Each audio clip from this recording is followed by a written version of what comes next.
July August বিপ্লবের একজন অন্যতম মূল হোতা শুধুমাত্র কন্টেন্ট বানানোর মধ্যে তারা সীমাবদ্ধ ছিল না।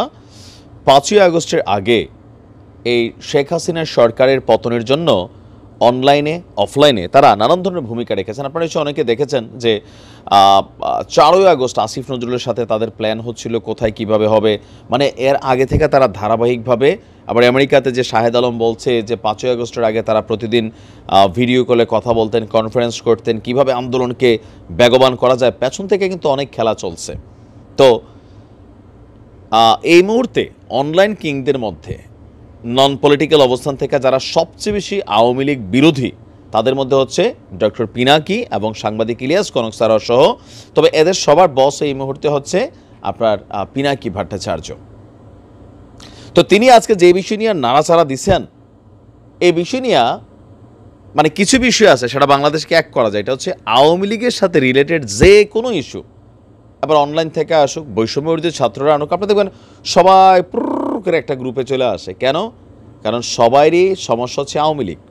আর এখন আওয়ামী লীগের বাইরে নতুন সমস্যা কিন্তু দেশে তৈরি হতে যাচ্ছে এক দল আরেক দলের সাথে। বাট এমনি যত বিভাজিত হোক, যখন আওয়ামী লীগের কোনো ইস্যু আসে আপনি দেখবেন সবাই একটা টিম হয়ে যায়। কারণ কি, চাহে কুছ ভি হোক আওয়ামী লীগ নেই, বিষয়টা এরকমই হয়ে গেছে। আচ্ছা, এখন কি আসছে আপনার সংবিধান পরিবর্তন থেকে রাষ্ট্রপতি পরিবর্তন, অনেক কিছুতেই এই ডক্টর পিনাকির বা প্রথম আলো ডেইলি স্টারের সামনে জিয়াফত অনেক কিছু কিন্তু করার চেষ্টা করছেন।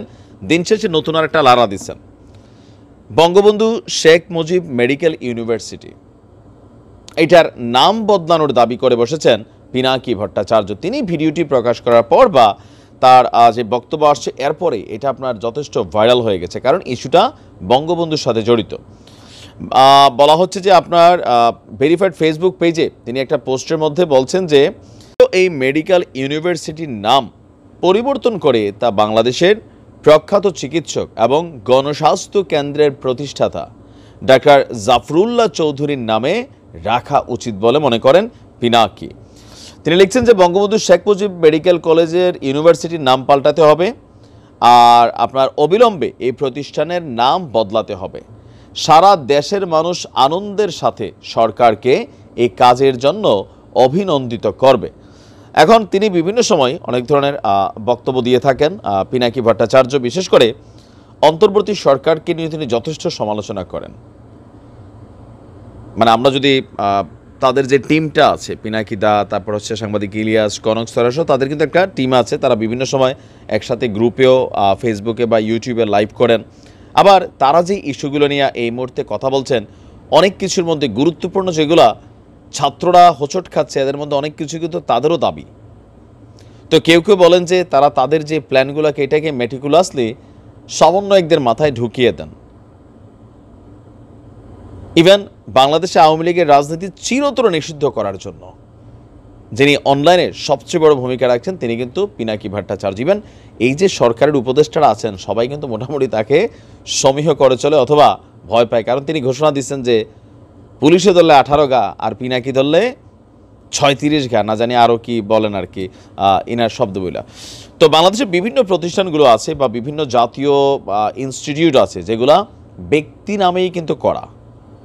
আওয়ামী লীগ যখন ক্ষমতায় আসছিল অনেক কিছু যেগুলা মানে আপনারা কী বলো যে বিএনপির বিভিন্ন নেতাদের নামে ছিল বা শহীদ প্রেসিডেন্ট জিয়াউর রহমানের নামে ছিল, তো সেগুলোতে তার অনেক পরিবর্তন আনছে, আইন করে অনেকগুলো পরিবর্তন করে ফেলছে। তারপর হচ্ছে যে অথবা ন্যাশনাল নাম দিছে, যেমন জিয়া ন্যাশনাল এয়ারপোর্ট ছিল নাকি আমাদের কি বলে যে এখন যে হযরত শাহজালাল যে ইন্টারন্যাশনাল এয়ারপোর্ট। তো এই যে এই জিনিসগুলোতে কী হয়েছে, এখানে বঙ্গবন্ধুর নাম না দিয়া হযরত শাহজালালের নাম দেওয়া হয়েছে যেন সার্বিকভাবে এটাকে গ্রহণ করা হয়। এখন এগুলা ওই যে সময়ের সাথে স্রোতের সাথে মিলা আসে। আমাদের বাংলাদেশের মানুষের একটা রোগ আছে কি জানেন, যে যে দল করি এই দলের বাহিরে অন্য দলের যারা কি বলা হয় যে যারা জাতীয় নেতা আছে বা ব্যক্তিত্ব আছে তাদেরকে কিন্তু আমরা স্বীকার করতে চাই না। 1971 থেকে 53 বছর পরও প্রত্যেকটা দল মনে করে আমার দলের যিনি নেতা আছেন তিনিই বড়, এই দেশে যা হবে সব আমার দলের নেতার নামে হইতে হবে, ক্ষমতায় যদি আমরা যাই অন্য দলের নেতার নামে যা আছে সব পরিবর্তন করতে হবে। এটা আওয়ামী লীগ কিন্তু করছে, অতীত এগুলো হয়েছে, এটা আজকে নতুন না। এখন আপনার কি মনে হয় যে এরকম কয়টা প্রতিষ্ঠানের নাম বদলানো যাবে?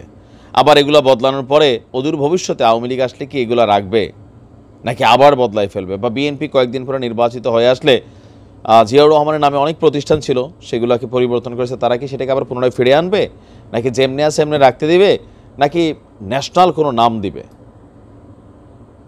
দেখা যাক। এখন এই লড়াতে আওয়ামী লীগের নেতাকর্মীরা প্রচুর খেপছে, আর বাকি যারা আছেন মানে আওয়ামী লীগ বিরোধী শক্তি, তারা সবাই বিষয়টাকে বলছেন ইয়েস, রাইট ডিসিশন দাদা। এখন তার এই আহ্বান, আমার ধারণা এটা সরকার মেনে নেবে, কারণ এতে কোনো বিভাজিত কোনো বক্তব্যটা বিএনপিও খুশি হবে, জামাতও খুশি হবে, বৈষম্য বিরোধী তো হবেই।